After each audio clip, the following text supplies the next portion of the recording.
At the start of the story, we meet a young woman named Daisy. Looking for nothing more than a little adventure, she unknowingly walks into a nightmare that seems almost impossible to escape alive. After finishing college, Daisy leaves for another city to attend a job interview. But instead of taking the main highway, she decides to make the trip more exciting by driving through forests and mountain roads. At first, everything seems completely normal.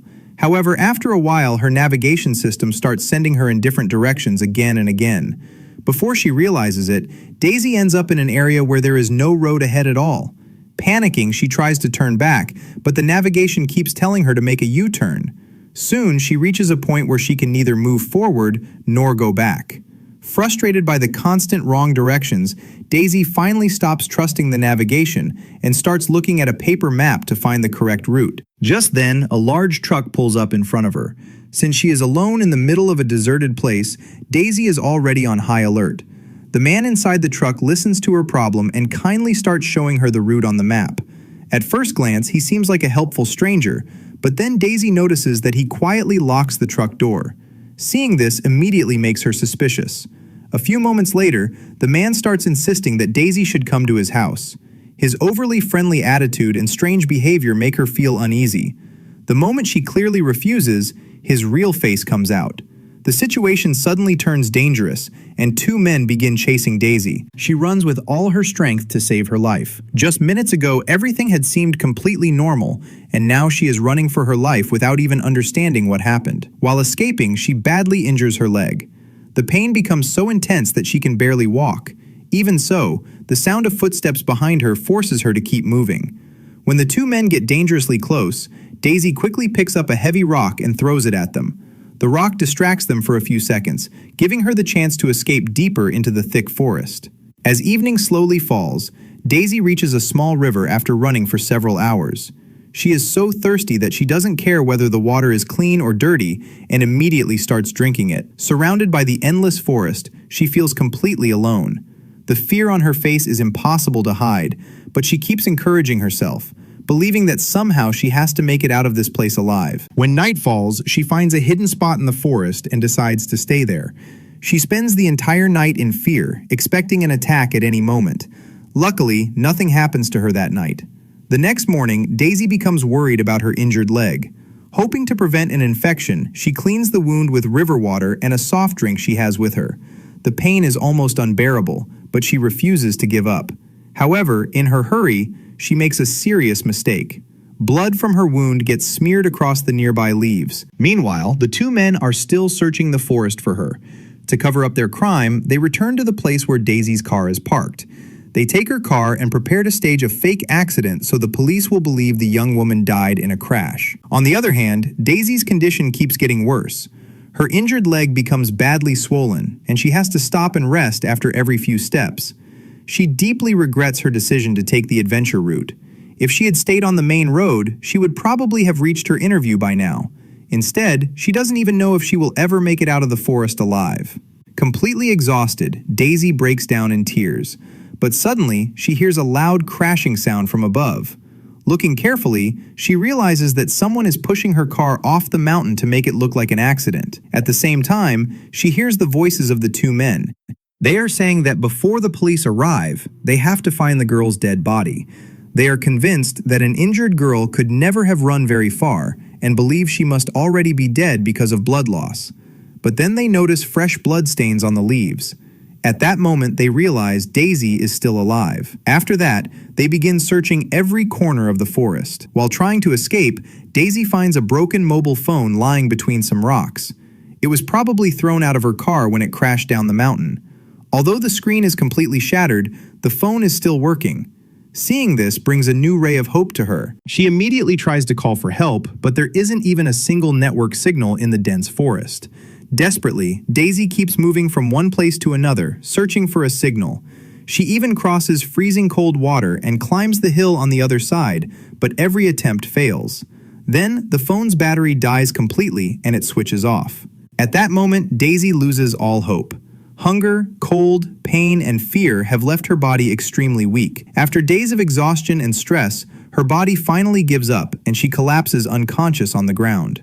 When Daisy wakes up, she finds herself in a place she has never seen before. Her injured leg has been carefully bandaged, as if someone has treated her wound. She slowly gets up and tries to leave the room, but just then a man walks inside. The moment Daisy sees him, she is terrified. After everything she has been through, she is no longer in a position to trust any stranger. Daisy immediately grabs a weapon lying nearby and warns the man not to come any closer. Fear and panic have completely taken over her mind. No matter how much the stranger tries to explain himself, Daisy refuses to believe a single word. In her panic, she picks up a nearby container and throws the white powder inside straight at the man's head. The next second, he screams in pain. The man quickly rushes to the refrigerator, grabs a bottle of milk, and pours it over his head because it is the only thing that can reduce the burning caused by the chemical.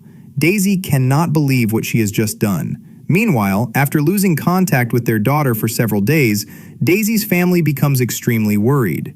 Using the last location from her phone, they file a missing person report with the police.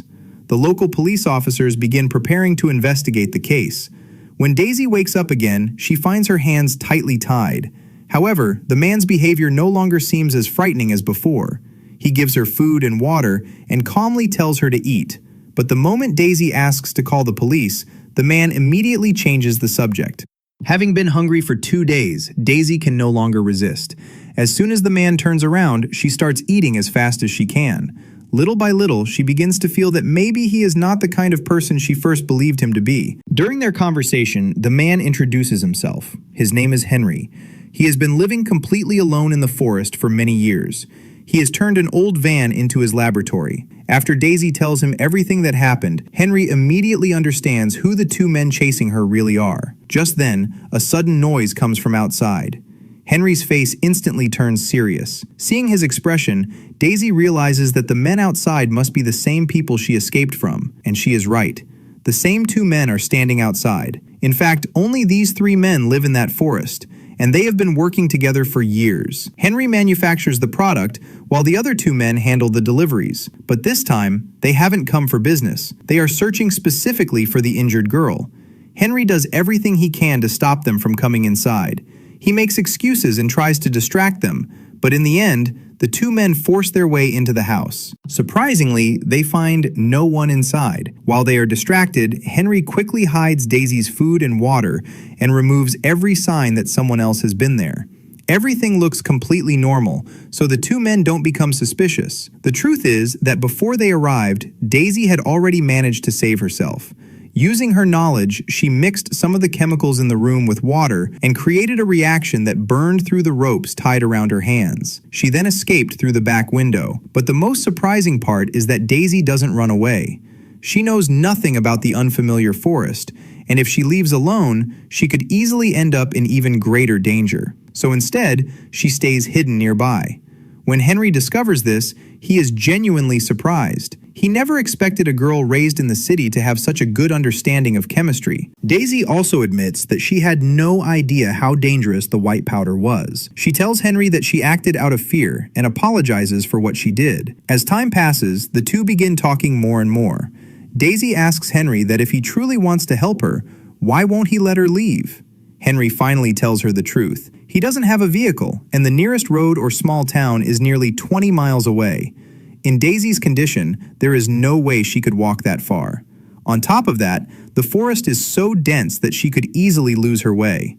However, Henry promises her that in a few days, his final batch will be ready. After that, he will personally take her out of the forest safely. Hearing this gives Daisy a sense of relief for the first time. As the days pass, the trust between them continues to grow. Daisy gradually begins trusting Henry completely, but she still has no idea what is really going on behind the scenes. One day, a police officer suddenly arrives, and the truth slowly starts coming out. Henry and the other 2 men are actually working for that police officer. She is the real boss behind the entire operation. Under her protection, the 2 men have been hunting young women in the forest for years. No one knows how many innocent girls have disappeared because of them. When Daisy first entered the forest, Matt and his partner had been hiding a dead body. They believed Daisy had witnessed everything with her own eyes. That is why they wanted to find and kill her before she could become a witness. Male officer has come for the same reason this time as well, but Henry refuses to let her get anywhere near the house. He does everything he can to protect Daisy. Left with no other choice, the officer is forced to leave. A short time later, Matt arrives to collect the product. Before leaving, he proudly shows Henry the jacket the police officer gave him. Then, his eyes suddenly fall on the footprints on the stairs. Two different shoe prints are clearly visible. Matt immediately realizes that someone else has been there, but he doesn't let anyone know that he has noticed it. He acts as if he hasn't noticed anything at all. On the other hand, Henry has no idea that Matt has already figured everything out. That night, Henry and Daisy are secretly planning their escape from the forest, but suddenly, Matt walks into the room. The situation instantly becomes extremely dangerous. Thinking quickly, Henry tries to turn the situation in his favor. He tells Matt that killing the girl right now would be a mistake. Over the past few days, he has brought her completely under his control, and now she could even help with their work. To prove his point, Henry orders Daisy to make coffee for everyone. Daisy immediately understands the signal in his eyes. Without saying a word, she quietly pours coffee into the cups and secretly mixes a special chemical into them while making everything look completely normal. She places the cups inside the microwave. She does everything so carefully that neither Matt nor his partner suspects a thing. But by the time they realize something is wrong, it is already too late. A massive explosion suddenly shakes the place, throwing everything into chaos. Matt and his partner somehow manage to get outside, but Henry's back is badly injured. Even more terrifying, despite being severely burned and wounded, Matt is still alive and manages to come out of the explosion. Henry knows he cannot match Matt's strength. Even so, he is determined to save Daisy at any cost. Using every bit of strength he has left, Henry manages to snatch the gun from Matt's hand. For a moment, it seems like everything might finally be over, but then two gunshots suddenly echo from behind. The shots are fired by the police officer. The moment Daisy hears the gunfire, she realizes something terrible has happened. Her heart sinks. But staying there would mean certain death. Turning her fear and pain into strength, she starts running once again. Meanwhile, the officer now understands exactly what has happened. Yet there isn't a trace of fear or panic on her face. The only thing she cares about is the final batch of drugs, which is safely stored in her vehicle. Now only one obstacle remains in her way: Daisy. She decides that Daisy must die no matter what. After risking her life and running for several hours, Daisy finally manages to reach the main road, but her bad luck isn't over yet. Standing there is the same police officer. Although Daisy has never seen her before, she immediately recognizes her voice. When she had been hiding inside Henry's house, she had overheard this officer talking to him. So the moment the officer speaks, Daisy instantly realizes she is in even greater danger. At gunpoint, the officer forces Daisy to go with her. The two of them arrive at the edge of a river. Now the officer is ready to complete the final part of her plan. No matter how much Daisy begs for mercy, the woman remains completely cold-hearted. Daisy realizes that the officer intends to kill her and make it look like she accidentally drowned. As Daisy steps into the water, she sees it as her last chance to escape. But the officer is already prepared. She grabs Daisy and violently shoves her into the water. Weak and badly injured, Daisy is no match for her. She struggles again and again to break free, but every attempt fails. Slowly, she begins to run out of breath. Then, in the final moment between life and death, Daisy remembers something. Before leaving Henry's lab, she had secretly hidden a small weapon for self-defense. She quickly pulls it out and attacks the officer with all the strength she has left. This is where the terrifying story finally comes to an end. The corrupt police officer, who had used her authority to protect criminals for years, helped murder innocent people, and turned the forest into a living nightmare, finally meets the fate she deserves. Daisy finally escapes the horrifying forest alive, but there is no happiness on her face. Her eyes are filled only with emptiness and shock. Everything she witnessed and everything she survived has changed her forever. If you enjoyed Daisy's incredible survival story and this movie recap, don't forget to like the video, share it with your friends, and subscribe to the channel. Also, press the bell icon so you never miss another story.